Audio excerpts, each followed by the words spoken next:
Did you guys know that 70 million Americans struggle to use their own voice? For the past 20 years, I have spent my life trying to help people communicate and use their own voices. I started when I was 18 years old, and I worked with children with autism. I did in-home ABA therapy until I was about 20, where I entered college to pursue my career as a speech therapist. I then worked in the school district for about 8 years. And then my dream came true. I finally got a job in a private practice. I remember my boss telling me, this is where every speech therapist wants to be, in a private practice. And a year after that, I thought to myself, wait, really? This was my dream come true? I thought there was more to that. I knew that there was more in me that I wanted to give, and there was more in me that I wanted to do. I published a children's book that was called I Can Dance Too, teaching people that despite any challenges that one may have, they can still do what everybody else can do. After publishing my children's book, I decided, I don't know what is next. After working in the private practice, I went to another private practice because there was something missing that I couldn't find in my career. And in that year, working in that new private practice, I met a lot of special clients, and they were 3-year-olds. Teaching early intervention to 3-year-olds who couldn't use their own voices.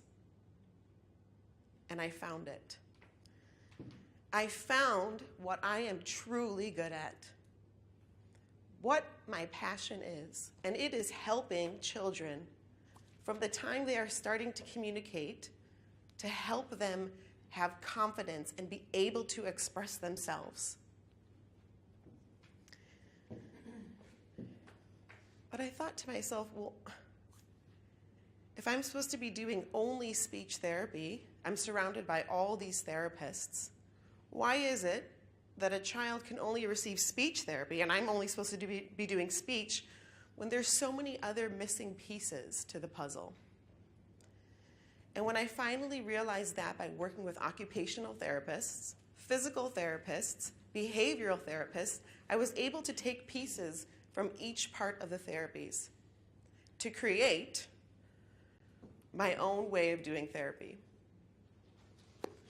And I thought to myself, well, what kind of therapy is this where I am letting the kids play and I'm letting them put their feet in the dirt and I'm letting them play with Play-Doh and I'm letting them touch things and lick things and run and jump. I was letting them explore the world. And I was letting them be who they wanted to be inside. And every single one of the clients that I had that came to visit me loved coming to see me for therapy.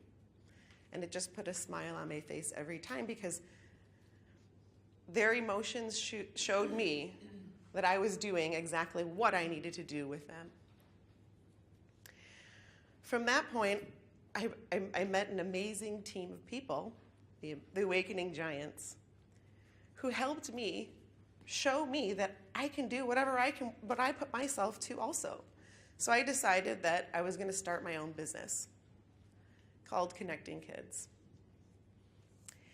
And I remember somebody telling me that you teach what you need. And I thought to myself, I don't need speech therapy. I don't know what does that mean? But why did I want to teach speech therapy to children? And I thought to myself, you know what?